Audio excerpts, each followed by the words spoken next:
नमस्कार दोस्तों, आप देख रहे हैं आपका अपना पसंदीदा शो अतिथि देवो भव। सबसे पहले आप सभी का हमारे इस शो में हार्दिक स्वागत है। साथियों, आइए आज मैं एक ऐसे व्यक्तित्व से आपको मिलाने जा रहा हूं जिनके जीवन में, जिनके व्यक्तित्व में 3 प्रकार के विशेष गुण कहें, कला कहें, विशेषताएं कहें है।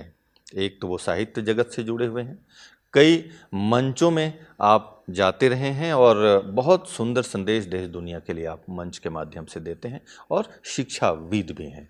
आइए रूबरू कराता हूं, दिल्ली की धरती से हमारे बीच में आए हैं जिनका नाम है दिनेश शर्मा जी। तो दिनेश भैया, आपका बहुत बहुत स्वागत है हमारे इस शो में। जी भाई साहब, बहुत बहुत धन्यवाद। भाई जी, अच्छा लग रहा है मुझे आज आपके साथ मिल करके। वैसे तो आपने कई मंचों में कविता पाठ भी किए हैं, शिक्षा के क्षेत्र से भी आप जुड़े हुए हैं। आज मौका मिला है आपके व्यक्तित्व और आपके व्यक्तिगत कुछ जर्नी, कुछ बातें, कुछ यादें, मुलाकातें, वो सब थोड़ा सा हम आज जानेंगे। जी जन्म कहाँ हुआ और ये जो बचपन कहते हैं ना, एक स्पेशल होता है। जी थोड़ा जी। बचपन की यादें। भाई साहब देखिए, बचपन का तो ये है कि मेरा जन्म हरियाणा में कैथल जनपद में गांव है फरल। हम्म फल्गु तीर्थ के नाम से बड़ा प्रसिद्ध है कुरुक्षेत्र के तीर्थों में, और सनातन धर्म के पितृकर्म के तीर्थों में फल्गु तीर्थ का नाम बड़े सम्मान से लिया जाता है। तो मेरा सौभाग्य है, मेरा जन्म वहाँ हुआ। और नज़दीक के ही विद्यालयों में मेरी शिक्षा हुई। उसके बाद कुरुक्षेत्र विश्वविद्यालय से मेरी स्नातक परास्नातक की शिक्षा मैंने ग्रहण की। और उसके बाद से पिछले लगभग 15 साल से दिल्ली में शिक्षा के क्षेत्र में अपना योगदान दे रहा हूँ। वाह, अभी क्या करें शिक्षा के क्षेत्र में, पढ़ाने का? जी जी, शिक्षा के क्षेत्र में पढ़ाने का मेरा काम है। और बचपन में ऐसा कुछ नहीं है, परिवार से संस्कार इस तरह के मिले कि शिक्षा से, साहित्य से जुड़े रहे।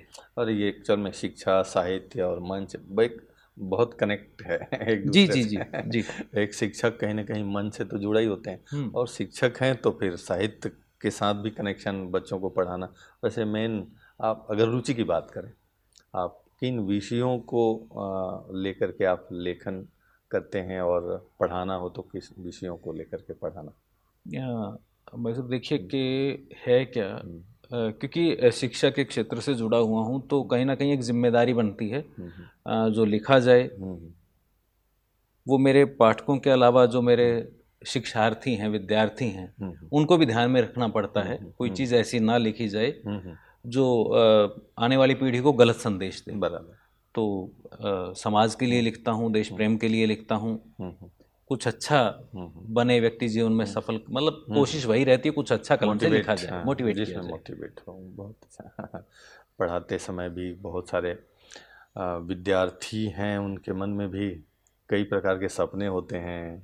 गुरु जी के साथ जब वो मिलते हैं तो बहुत सारे सपने हिलोरे ले रहे होते हैं, तो वो भी एक गुरु का एक बहुत बड़ा जिम्मेदारी तो है ही है, रोल भी होता है।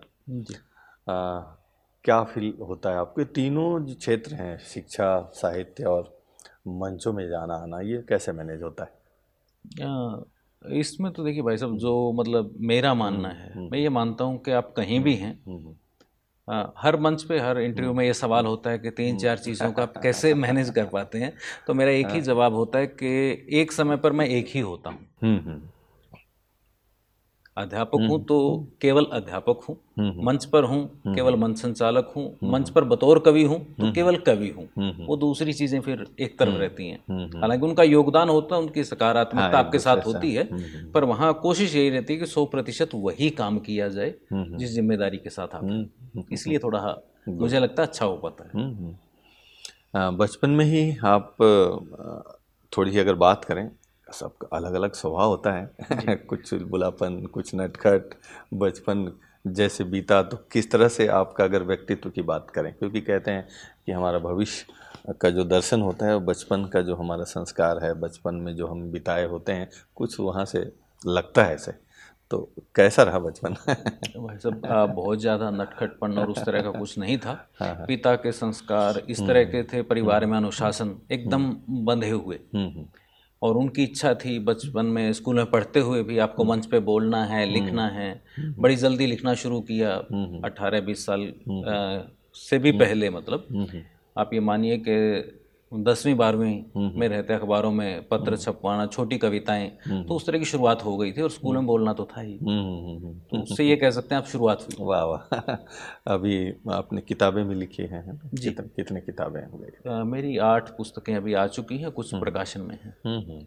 कुछ किताबों के बारे में, उनका नाम क्या और उनके अंदर का मटेरियल क्या, थोड़ा जिक्र करना जी। चाहें? देखिए, जैसा अभी आपने कहा विविध चीज़ें हैं, पर अगर साहित्य में गद्य और पद्य दोनों में रचनाएं रही, 2 काव्य संग्रह हैं, एक तो हरियाणा से हूँ, हरियाणवी में है, और दूसरा हिंदी में। लेकिन जो कई बार क्या होता है, आदमी को लगता है कि कोई काम करने के बाद ना, एक काम तो हम सारा दिन करते हैं पर कुछ काम करके अलग से आपको खुशी मिलती है। तो 2 पुस्तकों का मैं ज़रूर यहाँ जिक्र आपसे करना चाहूँगा। एक तो मेरी पुस्तक आई 2019 में हरियाणा साहित्य अकादमी से, जो मेरी जन्मस्थली है, जैसा मैंने बताया शुरू में आपको, फल्गु तीर्थ, फरल गांव। तो उसमें एक शोध पुस्तक है, वो पुराणों से संदर्भ ले करके उसको पूरी तरह से जांच परख करके समाज के सामने रखा। शीर्षक है फल्गु तीर्थ का सांस्कृतिक महात्म्य। अच्छा। और दूसरी अभी हाल ही में इसी साल, जिसका विमोचन दिल्ली में मुख्यमंत्री महोदया ने किया, रेखा गुप्ता जी ने, श्री श्याम महिमा, क्योंकि श्याम जी का भी और आपके राजस्थान में भी एक बड़ी मान्यता है। तो पर कहीं ना कहीं साहित्यकारों की, लेखकों की जिम्मेदारी है कि ऑथेंटिक प्रमाणिक चीज समाज के सामने रखें। तो श्याम जी के बारे में जो धारणाएं हैं जो आम जनमानस के बीच में, वो तो हैं ही हैं, पर पौराणिक दृष्टि से उनको जांचने परखने का प्रयास मैंने उस पुस्तक में किया है। बड़ी ईमानदारी से वो चीज़ें समाज के सामने रखी हैं। हाँ, दिनेश भैया वैसे कहते हैं, मैंने भी बचपन से ये सुनते आ रहा हूँ, एक बात जो बहुत अच्छा लगता है मुझे, कहते हैं साहित्यकार समाज का दर्पण होता है ना?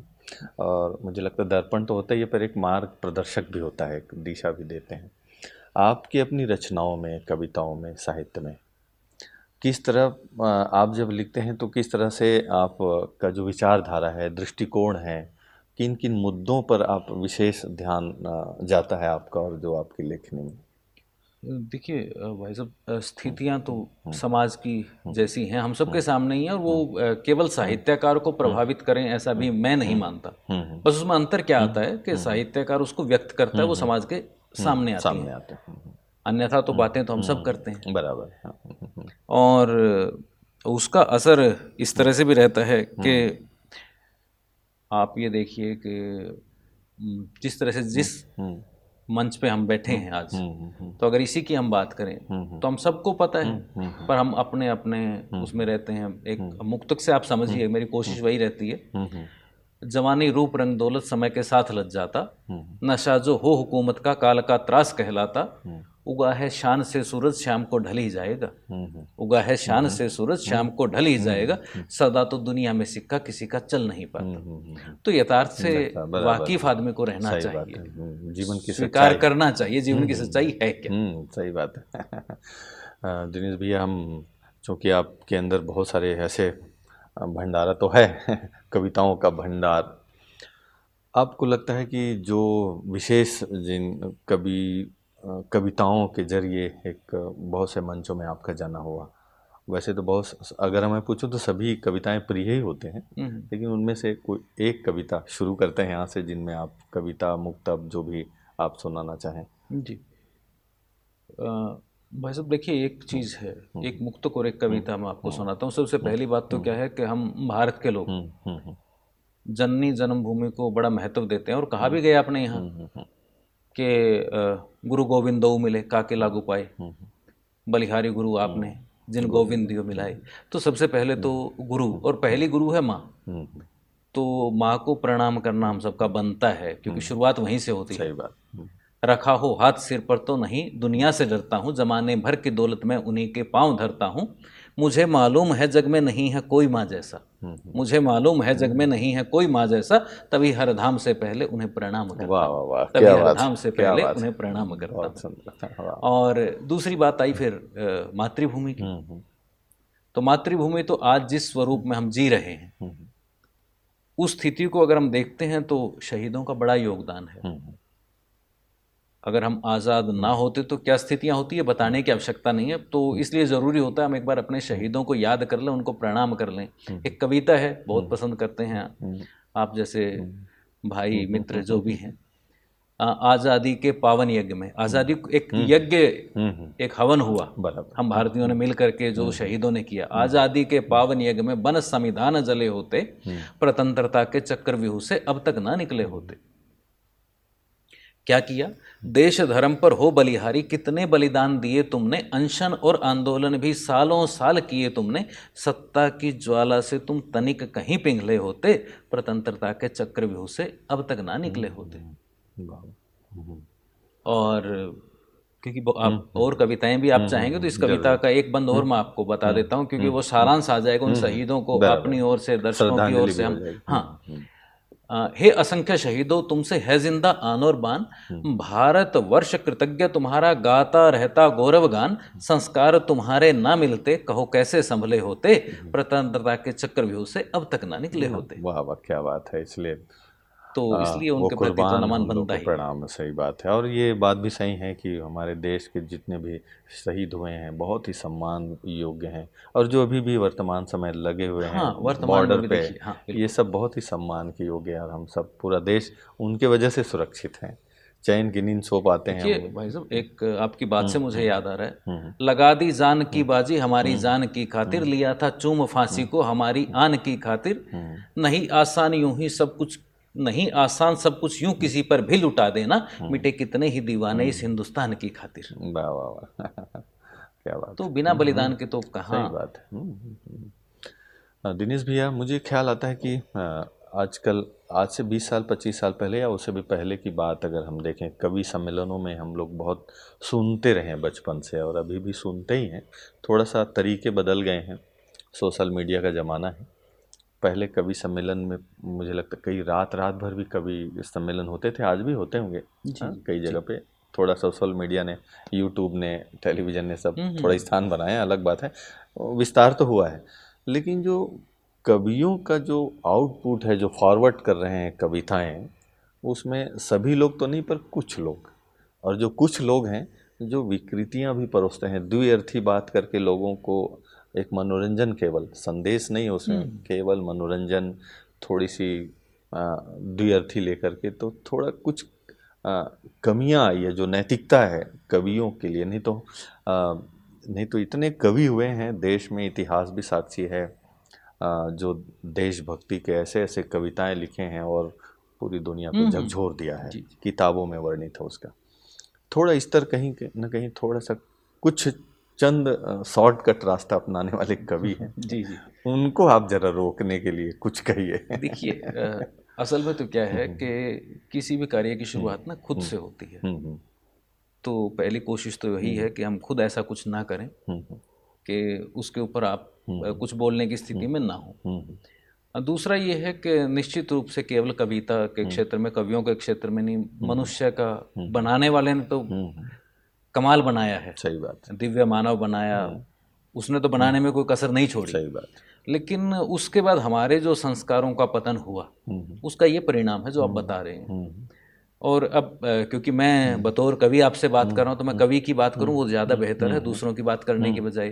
तो कविता में देखिए है क्या कि एक तो आर्थिक लाभ के चलते लोगों ने कर लिया है, उनको लगता है कि तालियां ज़्यादा मिल रही हैं द्विअर्थी संवाद करके, और दूसरा पैसा ज़्यादा मिल रहा है, पॉपुलैरिटी ज़्यादा, सोशल मीडिया आ गया, पॉपुलैरिटी ज़्यादा मिल रही है। तो उस आवेश में वो पता नहीं क्यों भूल जाते हैं। देखिए, ये तो सवाल सच कहूँ तो मेरे पास उत्तर भी नहीं है, पर हाँ एक सवाल उन लोगों से ज़रूर आपके मार्फत है कि मुझे नहीं लगता उस तरह की कविताएं, उस तरह की बातें करके, कविताएं भी करते हैं, उस तरह की कविताएं लिखते हैं, मैं कई बार सोचता हूँ कि इन कविताओं का वो करेंगे क्या, जिसका वो मतलब जीवन भी नहीं है, उसका कोई जीवन नहीं है, इतिहास में कोई उसका भविष्य भी नहीं है, अतीत में तो उसका कोई स्थान था ही शायद एक बार सुन लिया। उसमें भी फिल्टर होते हैं, जो सज्जन लोग हैं वो, या एक परिवार बैठे हुए हैं साथ में सुनने में मैं यही कहना चाह रहा था कि मुझे नहीं पता ये कवि या कवित्री परिवार में जाकर के अपने परिवार का, अपने बच्चों का सामना कैसे करते हैं भाई। और ये कुछ समय से ज्यादा ऐसा हुआ है, पहले नहीं तो थे। अच्छा, फिर दूसरा पक्ष इसका ये है, बतौर कवि तो ये बात है, देखिए अब गलत है तो गलत है। मेरे लिए पहला प्रयास ये कि मैं ऐसा ना करूं, और सीधी बात मैंने आपको बता दी कि मैं ये समझूं कि मुझे आपसे अपने घर में और अपने दूसरे साथियों से मिलना है।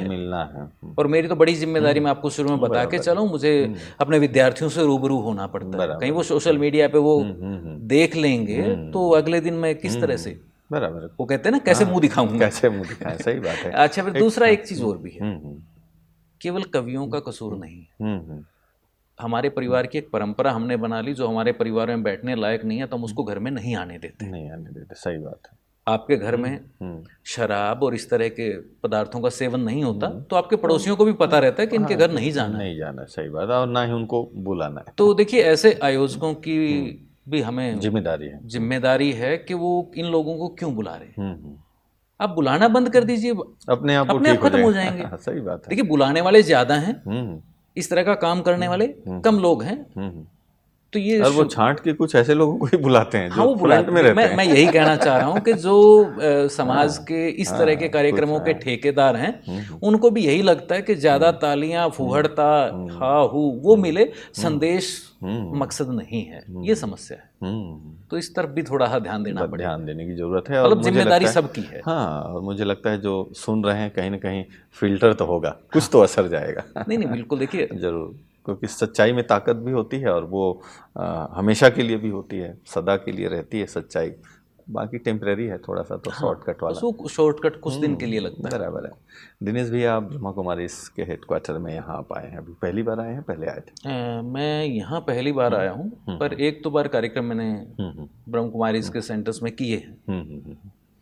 तो यहाँ का अनुभव, या फिर ब्रह्मा कुमारीज के पहला जो आपका कनेक्शन रहा है, संपर्क, वहाँ और यहाँ जो भी अनुभव आप संस्था के माध्यम से आपने किया, वो हम सुनना चाहेंगे।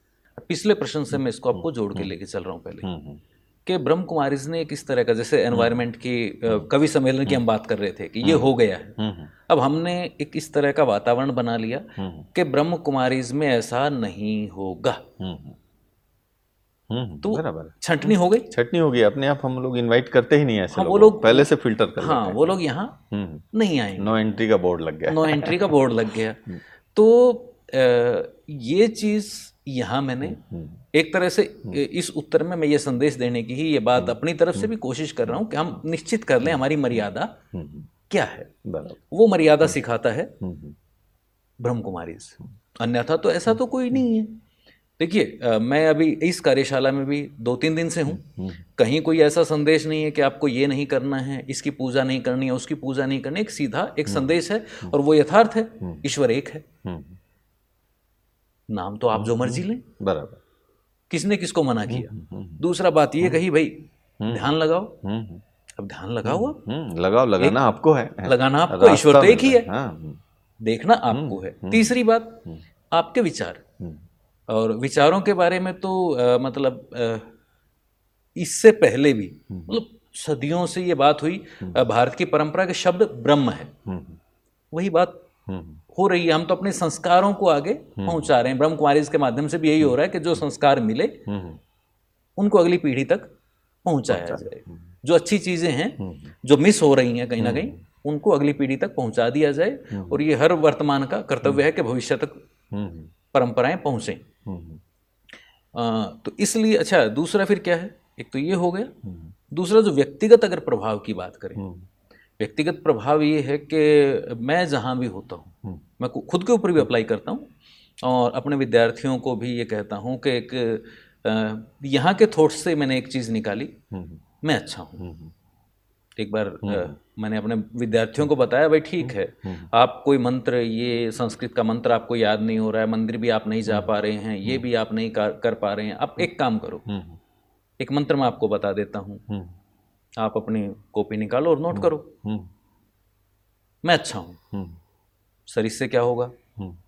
मगर नहीं होगा, आप इसको रेगुलर जिस तरह से दवाई लेते हैं अपनी आदत में डालिए, 10-5 बार सुबह कीजिए, 10-5 बार दोपहर कीजिए, 10-5 बार शाम को कीजिए, मतलब कुल मिलाकर के ऐसी स्थितियां बनाइए कि वो हमेशा आपको रहे, याद रहे। नहीं सर इससे क्या होगा, मैं इससे बहुत होगा, नहीं, अब आजकल के बच्चे आपको पता है उनको तर्क लॉजिक चाहिए, उसके बिना वो मानेंगे नहीं। मानी ठीक है, फिर हम आपने सुबह किया कि जी किया, 10 बार किया आपने, सुबह बिस्तर से उठने से पहले ही आपने किया कि मैं अच्छा हूँ।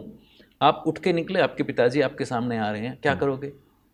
सर पाँव छूंगा, नमस्ते करूंगा, क्यों? क्योंकि क्योंकि मैं अच्छा हूँ। ठीक है, एक कदम और चलिए। आप स्कूल जाने से पहले कल तक शायद आप बिना नहाए जाते रहे हों, लेकिन जब आप सोचेंगे स्कूल जाना है तो आप नहाएंगे, क्योंकि आप अच्छे अच्छा हैं, बैग कंप्लीट होगा, हाँ।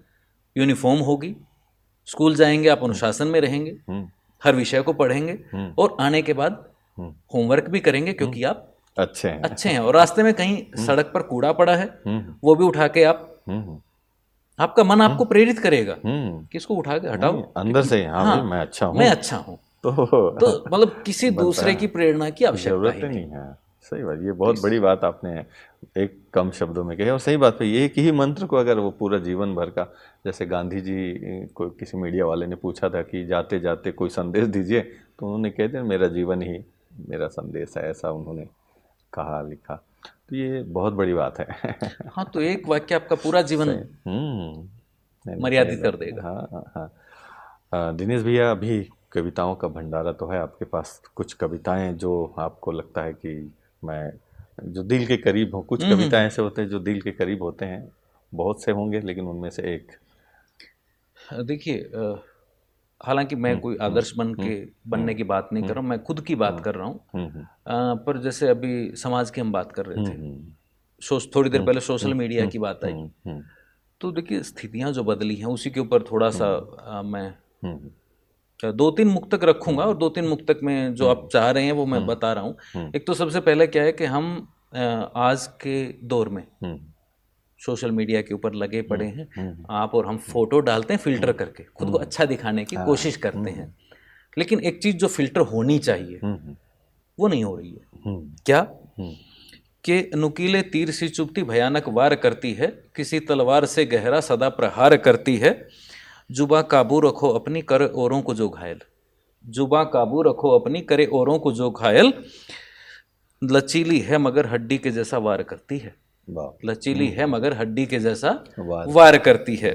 और इसी में देखिए आप, जरा सा सोच लेना तू कमा पर तीर जब डाले, वहम कितने ही तूने तो अहम में अपने हैं पाले, अगर घायल हो शब्दों से कहाँ फिर मुस्कुराता है, अगर घायल हो शब्दों से कहाँ फिर मुस्कुराता है, न मीठा बोल पाए तो जुबां पर डाल ले ताले, न मीठा बोल पाए तो जुबां पर डाल ले ताले। वाह वाह, क्या बात है। तो इसलिए ज़रूरी है कि हम अपनी ज़बान फिल्टर करें बजाय चेहरा फिल्टर करने के। बराबर है।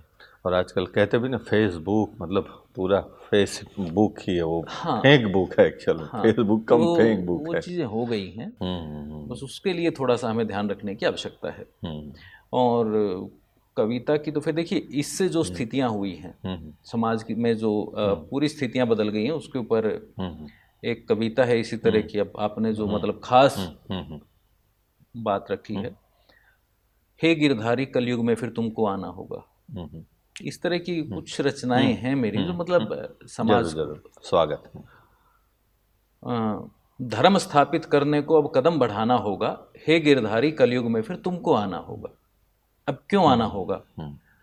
व्याकुल है संतप्त देव की, एक माँ की स्थिति में देखिए, व्याकुल है संतप्त देव की, पग पग पर पहरा है, वसुदेव का इंतजार भी सालों से ठहरा है, इन हतभागों के मन का संताप मिटाना होगा, हे गिरधारी कलयुग में फिर तुमको आना होगा। वाह वाह, क्या बात।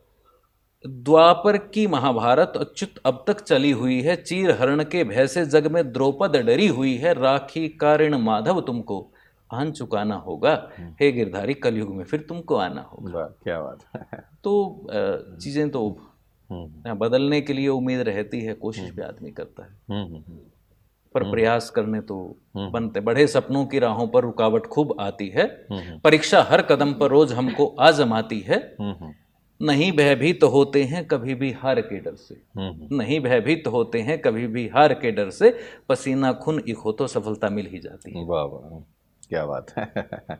बहुत सुंदर है, एक अच्छी दिल की आवाज़ है जो बहुत एक प्रेरणादायी भी है।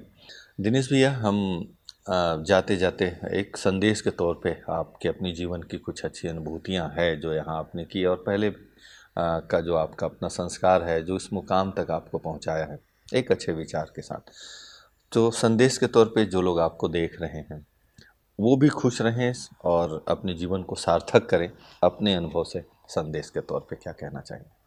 देखिए, मैं संदेश देने की स्थिति में तो खुद को नहीं मानता, पर हाँ, अपना अनुभव मैं आपके साथ वही अनुभव के दृष्टिकोण से साझा कर सकता हूँ कि जो चीज़ें मुझे अच्छी लगती हैं और लगता है कि अगर भानु भाई भी करें तो शायद उनके भी काम आए। मेरा ये मानना है कि अपने बुजुर्गों का आदर करें। उसमें बुजुर्गों में परंपराएं भी हैं, जो चीज़ें आपकी चली आ रही हैं, जो आपके बड़े हैं, उनकी बातों का सम्मान करें, क्योंकि वो आपसे ज़्यादा अनुभवी है। सही बात। उनका अनुभव आपके काम आता है। और मैं तो मतलब व्यक्तिगत रूप से अगर बात करूं, अगर हरियाणा में पत्रकारिता का, साहित्य का बहुत बड़ा नाम है डॉक्टर चंद्र त्रिखा, उम्र 80 साल के आसपास। इसी तरह से कैथल में एक साहित्यकार, वरिष्ठ साहित्यकार हैं श्री कमलेश शर्मा जी, बड़े मंच संचालक हैं, राष्ट्रीय मंचों का संचालन कर, प्रधानमंत्री जी और राष्ट्रपति जी के लगभग हर कार्यक्रम का संचालन करते हैं, जैनेंद्र सिंह जी। तो ये वो लोग हैं जिनको मैं फॉलो करता हूँ, या ये कहिए कि जिनकी सलाह से मैं जीता हूँ। और अभी यहाँ की अगर बात करें, जो हमारी आर्ट कल्चर विंग की कोऑर्डिनेटर हैं प्रेम दीदी, नेशनल कोऑर्डिनेटर हैं प्रेम दीदी, उनसे मिलना हुआ। पहले भी एक मेरा पहला कार्यक्रम उन्हीं के यहाँ था। अच्छा। तो उस मतलब इस स्थान पे रह करके आदमी अपने आप को सहज कैसे रख सकता है, वो चीज़ें आप इन लोगों से सीख सकते हैं। मतलब सारी स्थितियों में इतना बड़ा मैनेजमेंट देख रहे हैं, आप कर रहे हैं, पर बड़े सहज हैं।